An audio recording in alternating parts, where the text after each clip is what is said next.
Well, I am here again with Kris Camealy. Kris, the listeners heard our conversation in December and they said, you've got to have her back. So thank you so much for coming back on the podcast. Thanks for having me. It's fun to be back. Yeah.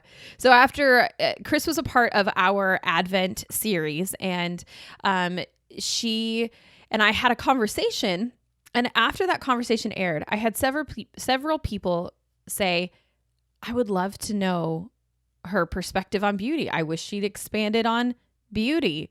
And then I had Nicole Kirkpatrick, I'm calling you out, Nicole, specifically say, you are going to have her do an episode on beauty, right? So here we are. We're doing an episode on beauty. And the funny thing is that Kris and I were just talking and saying that both of us had to go back and listen because we didn't even remember what we said about beauty. But hey, if that connects with you guys, then we're here to talk about it. And so I said, Kris, I need you to come back on and we need to talk about beauty and we need to talk about your thoughts on that. If you have not gone to Kris's Instagram, what's your Instagram tag? It is Kris Camealy. Okay. So at Kris Camealy, her photography is beautiful. And, there's Instagram pages like mine that are just like pictures of people or things that I've created.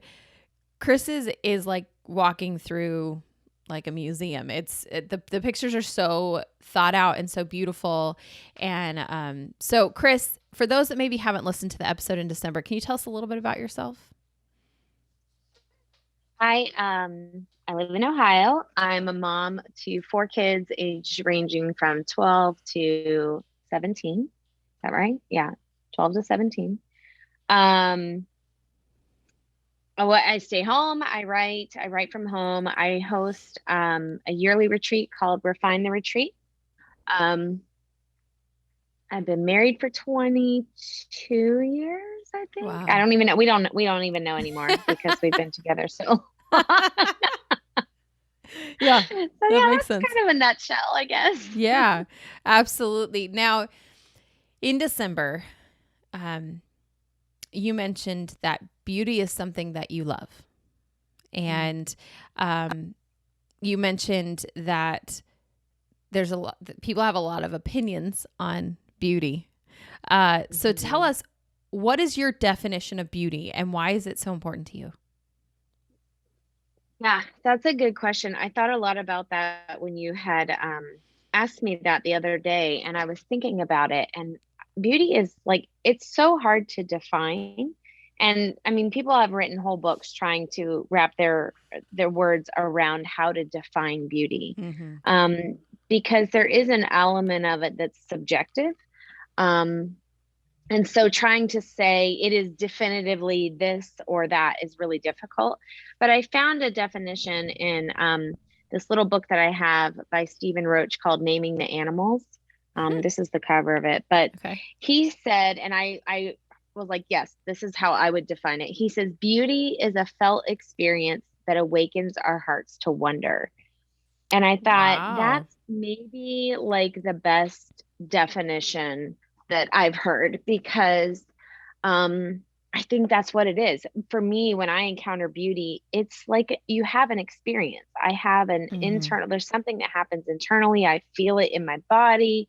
It does something to my mood. It isn't just, oh, I see it and I go, oh, that's beautiful. Like if it's really beautiful, it's an experience to encounter it. Yeah. And so it's more than just saying this form is beautiful or this color is beautiful. Like there's so much more at play there that I feel like it's almost impossible to define it. But I love that concept of it being a felt experience that awakens our hearts to wonder, because that is exactly what happens for me when I encounter beauty. For you, where do you experience the most beauty? Oh gosh, anywhere. I really find it anywhere. Outdoors. I'm not like an outdoorsy type of person. I don't hike or do that kind of stuff. We do camp. as a family in a camper. So we glamp. Let's just be real. I don't sleep in a tent. So I don't want to paint a picture of something that's not happening. We have a flushing toilet. We have a shower. Like it's, but outdoors for sure. I talked a lot about that. I think on Instagram in the beginning of the pandemic when it first started, because we got a puppy, like half the world. Yes. And I was spending a lot of time outside with him, training him to go to the bathroom outside. And I had so many opportunities to be outside and just take in my environment and my neighborhood in ways that I hadn't before. And I realized as I was walking up and down the sidewalk with him, I was finding beauty everywhere. And it was really wondrous, because I'm like, I've lived here in this neighborhood for 6 years. And I hadn't thought about my neighbor's tree like that. Or there was this, my girls would laugh at me because we found a cocoon hanging from a tree that had been made out of dead leaves, which I hadn't seen one like that. It was so amazing. I had to look it up, and like, it's a real thing. There's this particular caterpillar that makes its cocoon out of decaying leaves. And so it looks like this curled up dead leaf. But I would walk by, every time I would walk by that thing, I would just look at it. And I was just like, this is so beautiful because it's so magical. Like, how does this even happen? And so for me, it's like that. Beauty doesn't have to be, I mean, it can be a painting. It can be something that we would almost universally, everyone would go, oh, that's so beautiful. But sometimes it's something so simple as like the wonder of a cocoon, that like, how is that even made? How does that happen? Yeah. And how beautiful is it that it is so intricately woven that it's just, I don't know, that probably sounds like so crazy, but I was obsessed with that cocoon and even debated the morality of like stealing it off my neighbor's tree because it was so gorgeous. I was like, is that wrong? I left it. So okay. I did leave it. But every time I saw it, I wanted to just like, I wanted to hold it or experience. I don't know. It's a very strange thing. Well, yeah, and that all sounds really weird. No, it makes sense. I think if you look at like a newborn baby, right? That idea of wonder is absolutely correct. I mean, it makes so much sense. You're looking at this little baby and you're going, how are you here? Right. Looking, breathing, and, maybe looking like your mom, maybe your dad, with this color hair and your fingers and your toes, and how are you here like this? And I mean, being a mom, and you were created inside of me. Like, how did this happen? This is amazing. So sometimes just looking at that baby, and I think most moms have this time where maybe the baby's sleeping and they're just looking at their sleeping baby going, I can't believe it. You are so beautiful. But what I hear in that story and what I hear in your story is that you had to walk your dog. So you had to slow down and take the time to look around you and see the beauty. And I, as a young mom, you have no choice but to hold your baby, to put them to sleep or to feed them or whatever. So you end up looking at your baby a lot, and life has to slow down for a season while you figure out what life is like with a new baby. How does our time, the way that the frantic pace at which our culture runs, how does that affect us seeing beauty? Yeah, that's a good question. I think it affects it tremendously. Because like I said, I've walked up and down the sidewalk lots of times. And the one cocoon, which was sort of a seasonal thing, wasn't the only beauty that I encountered. I found lots of beauty in lots of places that I maybe had missed walking up and down the same sidewalk. And it was that I did have to slow down. I did have to be out there. It was intentional from the standpoint of I had to put myself out there. I had something to do out there. Mary Oliver has this quote that I love so much where she says, attention is the beginning of devotion. And I love it so much because when you have to pay attention to something, it does bring up some sense of devotion to something. Uh-huh. Obviously, like we can give our devotion to a lot of things, and we do to our detriment sometimes.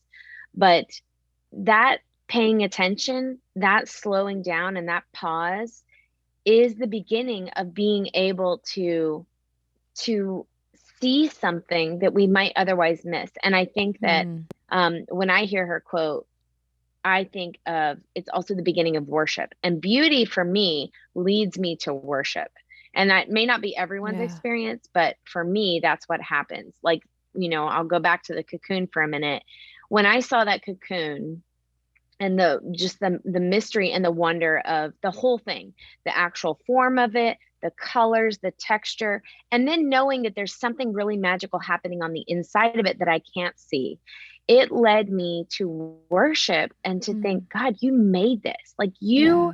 made this thing and you designed this to happen this way. And it was awe-inspiring, and Mm-hmm. so that attention led to devotion for me in the way of worship, where I was like, holy smokes, I'm walking around in this world that has so many amazing things besides this little cocoon that I'm obsessed with. There are so many other things out there that Yeah. I haven't seen or experienced that are just as beautiful and just as moving. But if I don't slow down and I don't look and pay attention, I'm Mm. walking right past them every single day. Yeah.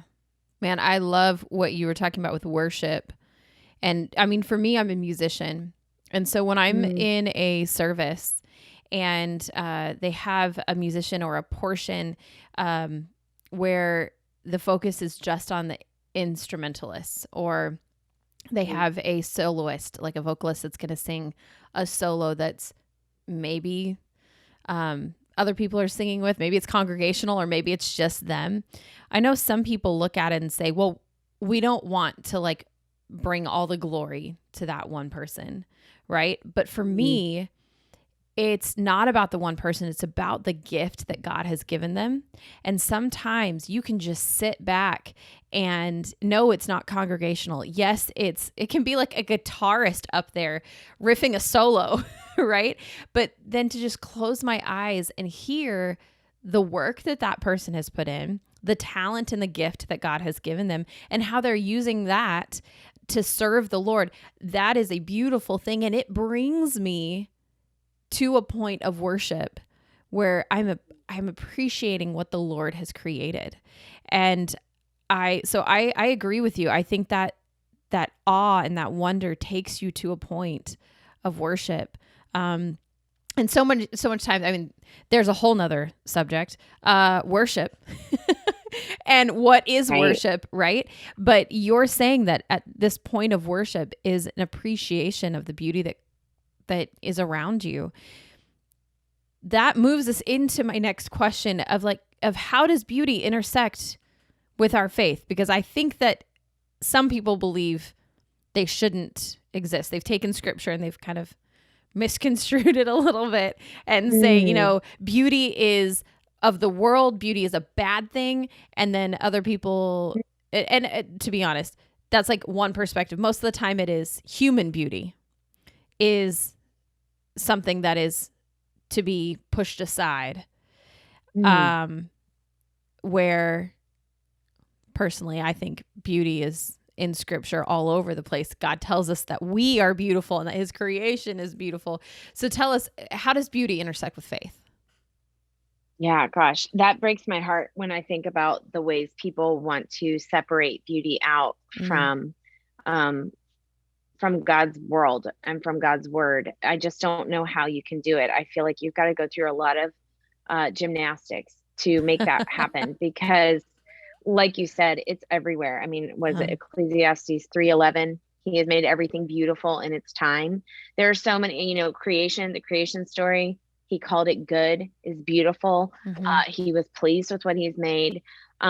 There's so many places in scripture where beauty is talked about or written about and acknowledged and praised. I mean, you have the story in I think it's Exodus about when God calls the artists to make the temple, And it Yeah. specifically highlighted that they have these certain gifts. One of them is with cloth and one of them is with music. And Yeah. like God is, one of them is with stone, I think, or metalworking.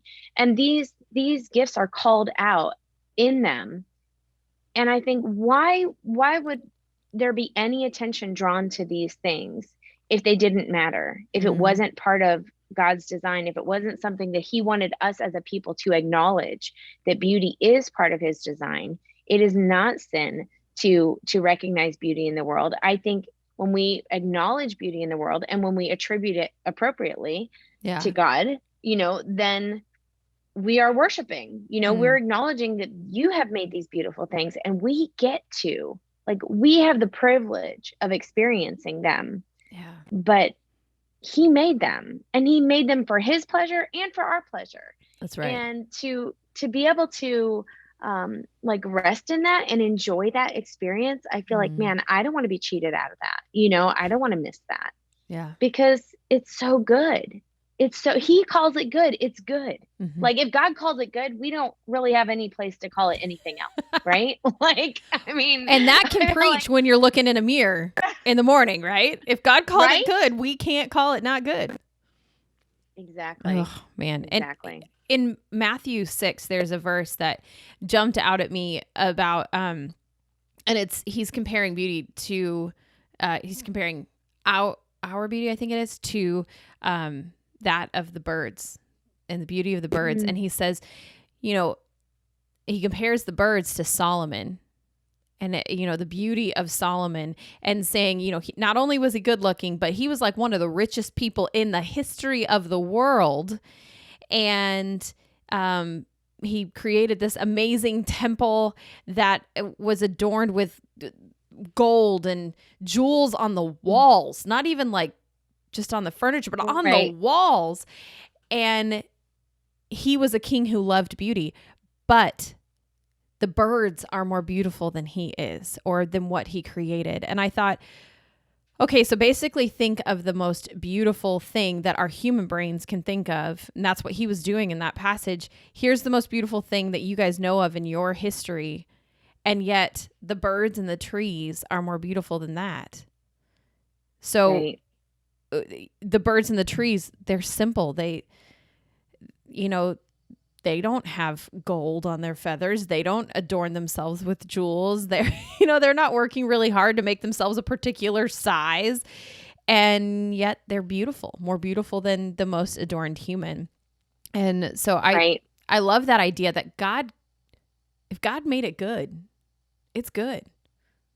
And we have to. And you look around and so many things, nature's an easy example, but like, why do we have the colors that we have, or the variety of flowers, or the variety of animals?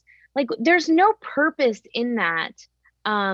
If you take it away from God's design, like the fact that he chose to create more than one flower and more than one color, like, yeah, that is excess. I feel like God just went crazy, like it's just excessive what we have. And if you can think about that for a minute and once you start, you start thinking about, like, think about all the flowers, and then realize that there's like a bunch of flowers that you've never heard of in your lifetime that are out there that you've never seen or heard or anything. And the same with animals, like we're literally still discovering animals in foreign parts of the world. And it's like, these animals have been here for how long? And why in the world did God think we needed all of these animals? That's right. Because he could, because it's beautiful, because it's amazing. And obviously God has an affection and an affinity for beauty as well. So, like, to me, that feels like an invitation to just sort of like dance in that space with him of like, look at all these cool things that you've put here for no other reason other than you love them and they're beautiful and they're special. Yeah. And that's so amazing to me. Yeah. Let's take that discussion of beauty and kind of turn it to us as humans. I mean, I think we've danced around it. Yeah. But okay, so I am another nature person. I love seeing beauty in nature, and there's nothing more amazing than to go to the Rim here in Arizona And there's a place where we can hike out to, almost drive out to, and it's right on the edge of the rim. And you can sit and let your feet dangle. You don't want to fall because you'll die. But I mean, and then you can just see for miles trees and hills, and you can see where there's a farm. I mean, it is mind-blowingly gorgeous. And you have nothing but to like be in awe and wonder and worship at that point in time. So I find beauty in the nature as well. But what about us humans? How does that, if we understand that God has created beauty there, how can that help us to understand that the beauty that God has created in us? Yeah, I think that's much harder. I think we really struggle with that. I mean, it starts with ourselves looking in the mirror every day and having to acknowledge that what God made is good, needing to acknowledge that what God made is good. Yeah. I think that our culture has really distorted what beauty is. And that, I'm not an expert in that, but you could trace that back. That's like years and years of groundwork that's been laid with different worldviews and things like that. That's not news. That's not new. When you think about, the fashion industry is an industry that I loved for a very long time. I still have a thing for clothes. I'm a major clothes horse, but I used to read all of these magazines when I was a teenager. Yes. All of these, they were meant for teenage girls, which now I look back and I think, oh my gosh, I shouldn't have read any of that. Like, how was that appropriate for teenage girls? I don't know. As a mom now, my perspective on that has changed dramatically. Yeah. But I absorbed that stuff like water. I was always reading it and thinking about it. And it shaped how I dressed. It shaped how I thought I should eat. The way I should wear my hair or the way I should do my makeup. All of that was being influenced by what I was being told from these pages is beautiful. Yeah. And when you think about that, like we have in that way, we have outsourced who gets to make the decision about what beauty is. And then we say, I'm going to take their word for it. And I'm going to say, now this is my philosophy on what beauty is. And we don't even realize it's happening. It's not intentional. You know what I mean? It's not like we're conscious of it. It's this subtle thing that happens to us when you pay attention to a specific thing. Your devotion is then towards that thing, which is why it really matters what we're paying attention to, And of course, I didn't realize that as a teenager. I didn't realize that till years later into adulthood, when I started thinking about, where do I get my definition of beautiful people? Like when I look at somebody, how do I decide that's beautiful or that's not beautiful? From People Magazine's top 100 beautiful people. Right. From people telling me that this is beautiful, from people saying that if you have this many rolls on your waistline, that is not beautiful. But if you have none of them, this is beautiful. And it's so sick. It makes me so angry now as a mom, even to look at for my teenage girls, to look to them and think, I don't want them having these warped ideas about what beauty is. And as I've gotten older, my own interpretation of what I think is beautiful in people has so much less to do with the outside and it has to do with their heart. If I can meet the prettiest person, according to, whatever world standards, the prettiest person, but if they have an ugly spirit or they are unkind or they just are hateful or hurtful, I cannot even see their beauty on the outside. I can't do it.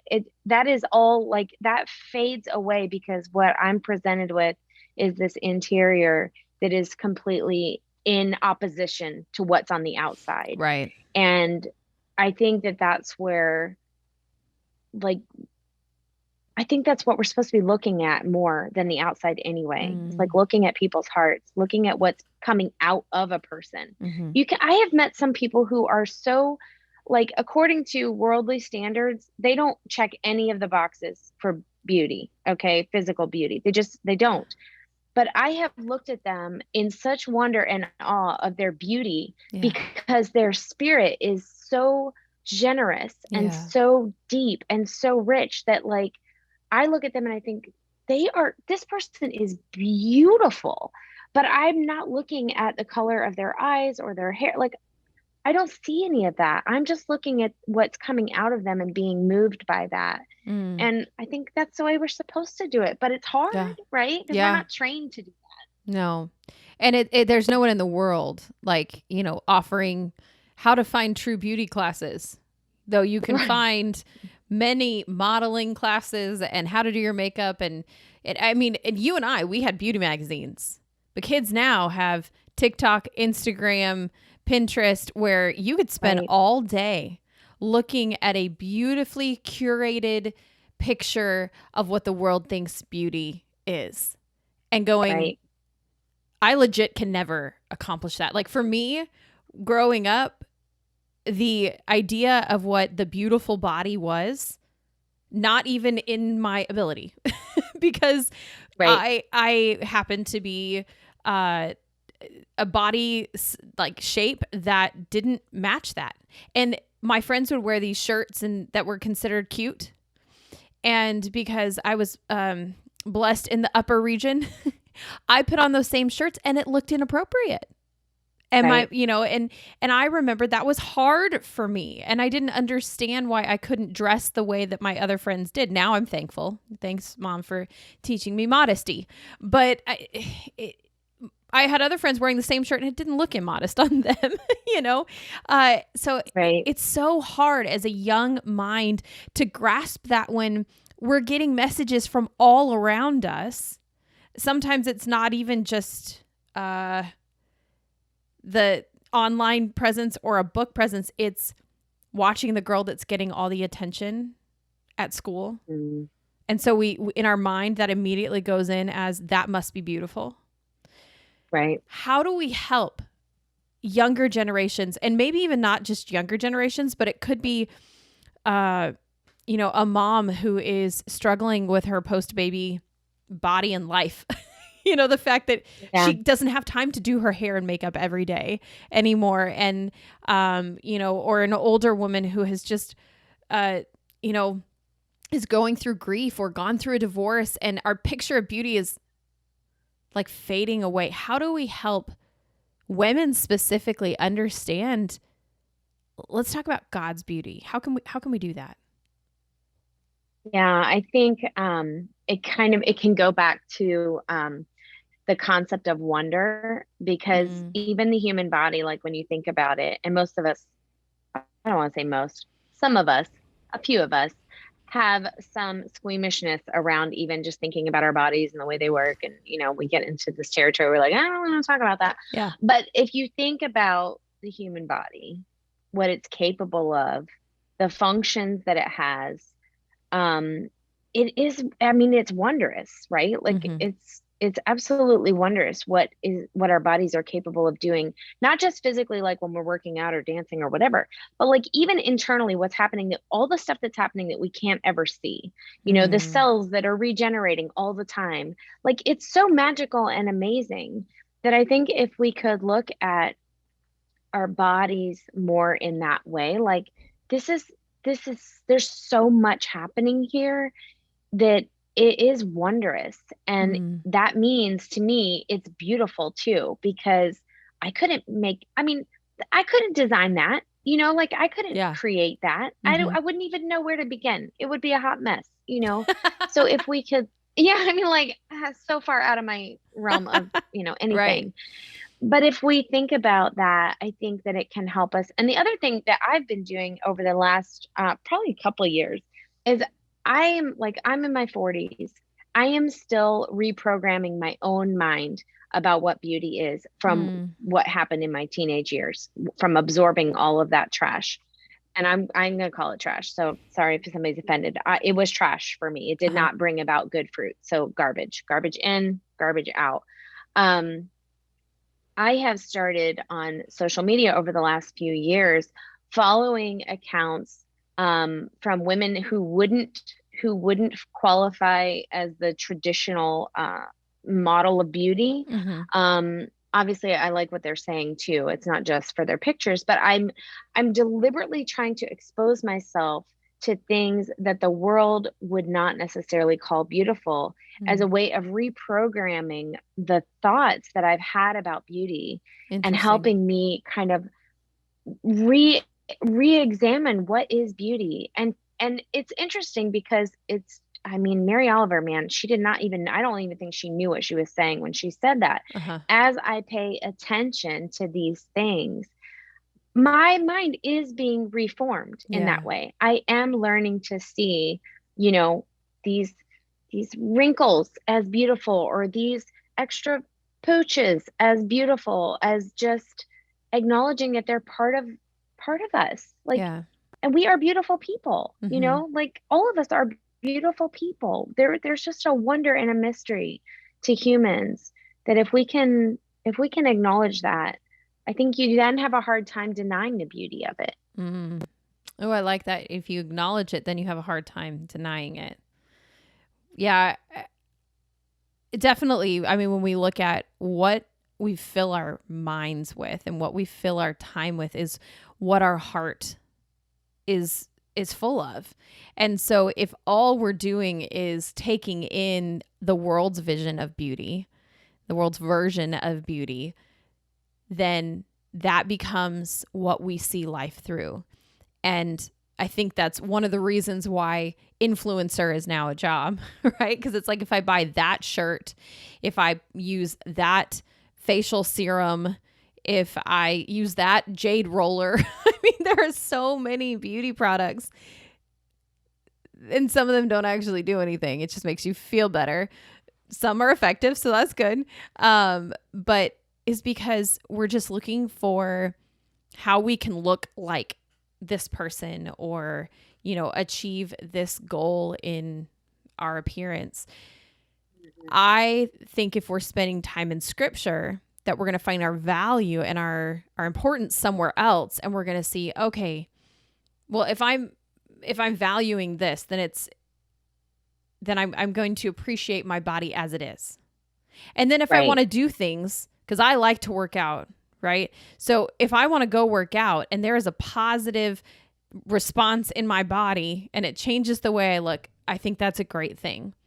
But if I am Yeah. like, oh my gosh, I have to go work out because I gained a little bit of weight, and so now I am bad Courtney, and I'm Right. looking at myself negatively because of that.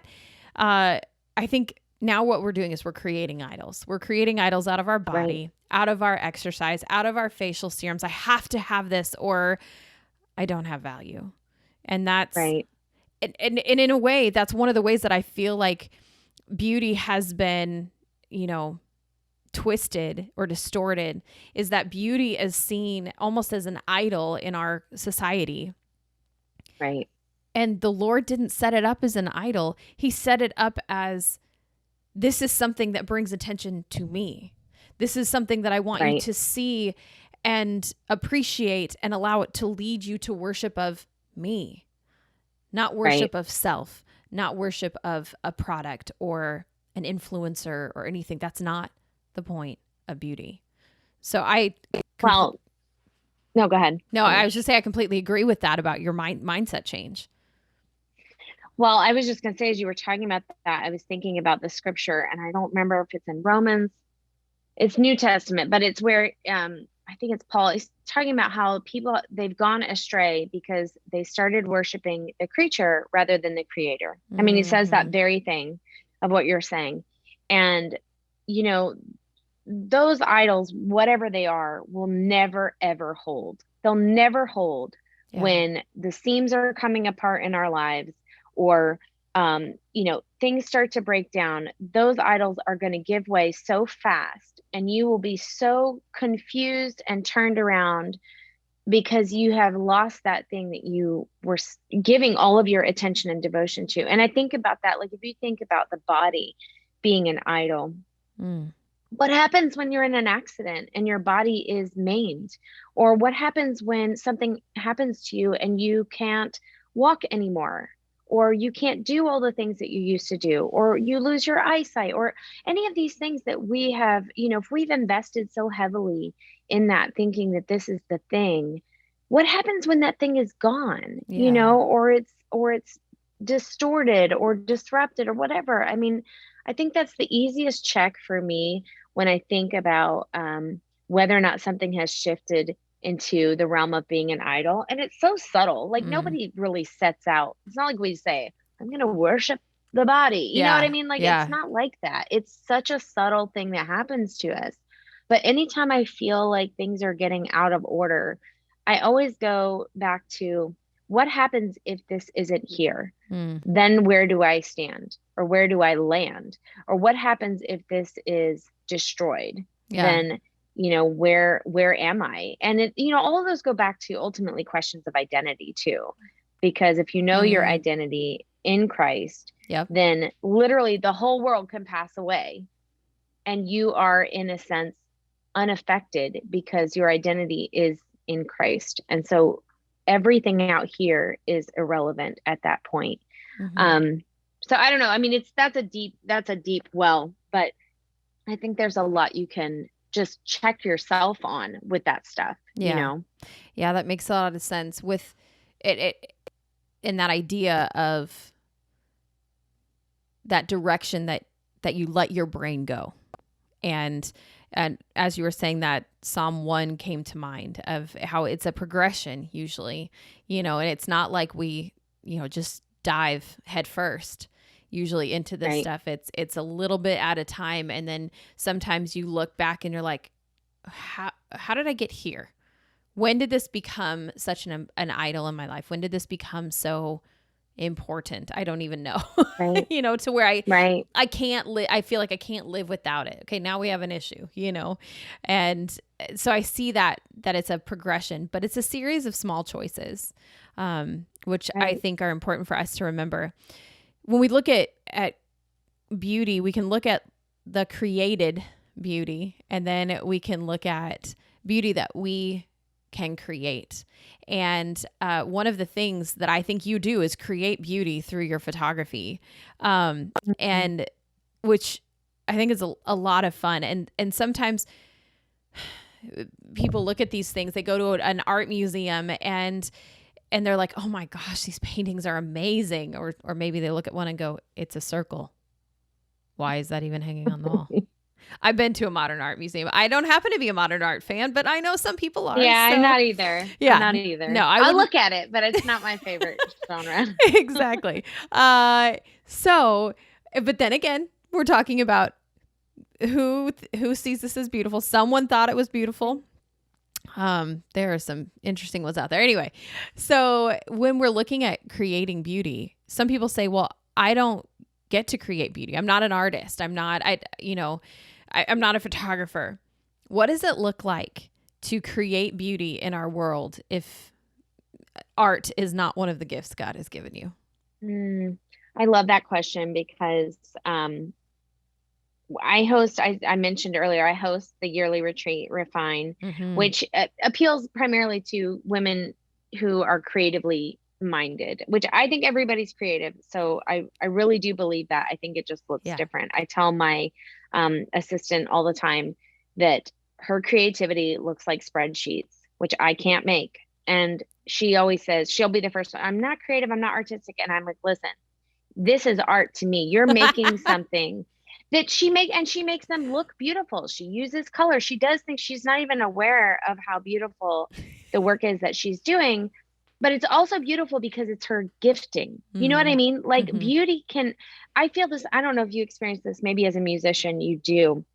When I see somebody working in their gifting, it doesn't matter if they're making art or if they're cooking. It literally does not matter what they're doing. If they are working in their gifting, I am so like enraptured by that. It just grabs me because I see that as beautiful. I see somebody doing what they are like hardwired to do, that thing that they can't even not do. And I'm like, that is amazing and it is beautiful. Yeah. So I think I got a little off track there, but I think people will say I'm not creative. And the reality is everybody's creativity looks different. And whether or not it's in the traditional arts, whether it's dance or, music or painting or, whatever, or it's that you make beauty in your home or you make beauty in the kitchen, or you make beauty, maybe you fold your clothes like a professional You know what I mean? Like there is beauty in that. I don't. I'm kind of Maybe like, you can get actually it done and get it fold put a away. fitted sheet. Right? I mean, that sounds silly, but there is a Yeah. beauty to that. There is an art to that. And any of those kinds of things that you can do. Maybe you can braid your daughter's hair like a professional. Like I can't do all of these crazy hairdos that I see Mm-hmm. online. Like, oh, that's so pretty. I cannot recreate that. But somebody can. And Yeah. maybe that's where they're creating beauty. It really doesn't matter. Maybe it's in the way you arrange a table or the way you um arrange flowers that you brought home from the grocery store. You know what I mean? Like Mm-hmm. it can be all over the place. So I think it's just a matter of like getting our minds out of thinking it has to be this specific genre to be art or to be creative. We're all making beauty everywhere. It's just a matter of being awake enough to see it and Mm-hmm. to acknowledge that maybe it just looks really different Yeah. than what your neighbor is doing. And that's totally fine, Yeah. you know? Yeah. Oh man. It is nice to know that we don't have to be, consider ourselves artsy to Right. be contributing to the beauty of the world. Because there is nothing more beautiful than the kindergarten teacher who is sitting on the ground with a class full of kindergartners and you could hear a pin drop. Yep. And not Yeah. just because silence, and silence is beautiful to all parents, but but Yeah. the how they work in such a way that the kids are just like they're paying attention. I mean, they are tuned in to what she's saying. Maybe she's reading a story or whatever. He has created the order in their classroom for the kids to know what they need to be doing, where they need to be, and the fun that they're about to have. And there is nothing more beautiful because I don't do little kids. Like I will teach the high schoolers, but the little kids, I'm like, I don't know what to do because they like cry and they have way too much energy for their little bodies and I don't even know. So that is beautiful to me. And I Mhm. love that idea that like art is more not art, beauty comes out of your gifting and using your gifting that God has given you. But once again, who is that calling the attention to? Calls it right back to God, who's given us that gift and has given us that talent. So, Well, God's a creative God, and if we're made in yeah. God's image, then we are by nature creative. Mm. Whether we recognize it or not, it is a fact. So everyone It's is not creative. everyone is creative. I Mm. mean, I really believe that. I can look at, my husband will say he works in IT, so he's very technical. He'll say, "Oh, I'm not creative like you are or whatever." And I'm like, "Dude, like the stuff you do, the things that you're able to do Mm-hmm. are very creative and they're brilliant. Like you can do things that I could never ever do. That's your gifting and that's where your creativity and your beauty shows up Mm-hmm. is when you're working in your wheelhouse and you're doing it magnificently. Yeah. Like it's you're doing it the way you've been equipped to do it. And I feel like that's what we need to be teaching our kids is like, forget about looking at your neighbor's art project or whatever and thinking, I'm not creative. Like your creativity is hardwired into you. Your job is Mm. really just to figure out where does it come out, figure out where it's coming out, but Yeah. look outside of the traditional, realms and acknowledge that your creativity might be coming out in some totally different way. Mm. But you are creative, and that is not up for debate. It's not disputable. Oh man, I wish we as parents could all hear that and all find a way to say that to your kids. Like you are creative. God created you to be creative. And let's look at the different ways. It can be really easy to say like, well, we're a football family and so everyone plays football, or we're an artistic family so everybody draws, or they're a musician or whatever. My parents did a great job of fostering our different strengths when we were younger. And I was just talking to my dad about this the other day. He said, now look at where you guys are at. And he like went each one of us, my brother Mhm. who's been drawing since he was 3, he's a tattoo artist and he's creating his own clothing line. Duh, right? That makes so much sense. Me, I was Right. a performer and I taught lessons, and here I am, I talk and do stuff all all day every day. Right. And my other brother, he's very physical and he uses his physicalness in his job and as a dad. And God gave us these gifts and these talents, and we're using them. Maybe not. I mean, I'm not performing on American Idol or anything like that as a musician, but God took what he taught me in that time, and while my parents were fostering that gift, and is using it now, and so I love that everyone is creative, everyone. And we as parents, man, we have a really cool opportunity to foster wherever God has put that creativity within our kids, and to encourage that, or to squash it. I mean, we have right. Yeah. that Which doesn't take a lot of effort to do. Yeah. That's a really scary power that you have. Yeah. And we have it to do it, not just to our kids, we can do it to anyone, Mm-hmm. but we have a lot of power to crush that in people, to crush their creative efforts. Yeah. And obviously sometimes we do it unintentionally, but I think that, being conscious of that means that we have a responsibility to call that out in each other rather than tear it down, which I think that's what we're supposed to be doing, calling that out in each other. Yeah. Saying, I see your gifts. I see where you do this really well, and it's beautiful. And that's important, because that person may not see the gift within themselves. Oh, yeah. Yeah. Oh, yeah. Mm-hmm. That's often true, I think. Yeah. Okay, so you mentioned Refine the Retreat, and we talked about it last time. I think it is an amazing thing that you've created, an opportunity for women to be still, be silent. Yeah. Where do we have those places? In today's world, it doesn't exist. And you also have artistic components of it, creative components of it. And last time we talked, the registration wasn't open. So, but it is now. So tell us about what Refine 2023 is going to look like, and tell us how we can get signed up. Yeah, awesome. Thank you. Registration is open. We have early bird pricing available right now. The theme, every retreat has a theme. Okay. And so the theme for 2023 is Poema, which comes from the Ephesians 2 scripture that says we are God's workmanship. The Greek word used in that passage is poema, for workmanship, which is where we get the English word poem. Okay. And so this whole retreat is really focused for writers and artists. Mm-hmm. So our speakers coming in are all women who work in either the arts or writing. Okay. And they're going to be hosting workshops during the weekend retreat geared towards those things.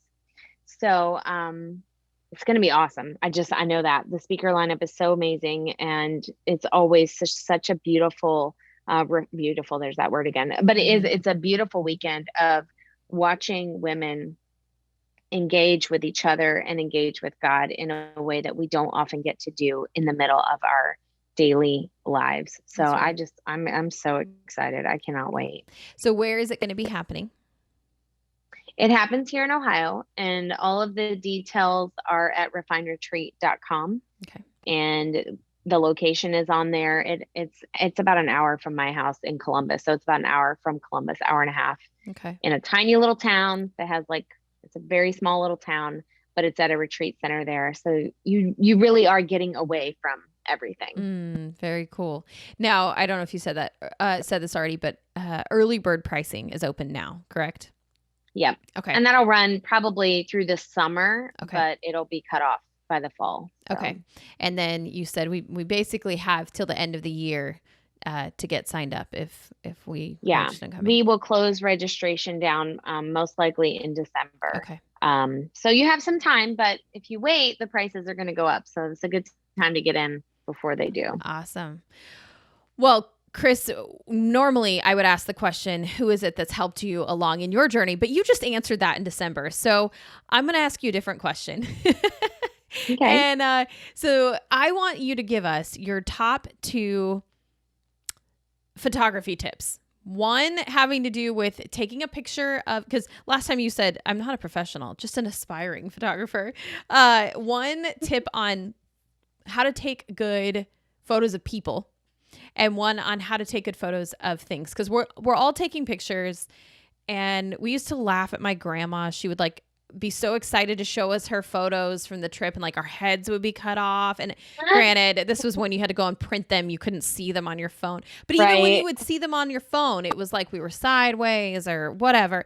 So how do we take a beautiful, yes, beauty is in the eye of the beholder, but a beautiful photo of someone and then of something? Okay, I love this question. So this would apply for both, but I'll answer both separately. But this one applies for everything, and it's natural light. Always, always, always natural light. I hate electric lights. They ruin so many photos. I mean, there are plenty of times where if I want to photograph something for online and the sun has gone down, I will not do it. I will wait till the next morning when there's natural light, because it is just going to, I mean, you just do it. Do it as an experiment. Take a picture of two things or one thing, like in the evening with the lamp on or the lights on, and then take a picture of it the next day with the daylight, and you'll see the difference. It's dramatic. And you do have to be careful with that. Like, obviously you don't shoot directly into the light. So if you're doing a portrait of someone, you do not put them with their back to the sun, so that you're going to be shooting directly into the sun, unless you're trying to do some kind of silhouette work. And then that rule doesn't apply. But if you're trying to get like a portrait of someone where you can see their features and their face, you don't want to shoot directly into the sun. Because it's going to mess all of that up. So natural light is key always.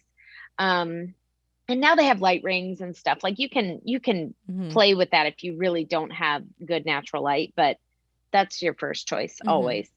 And then taking good pictures for online. I mean, I have to credit my iPhone.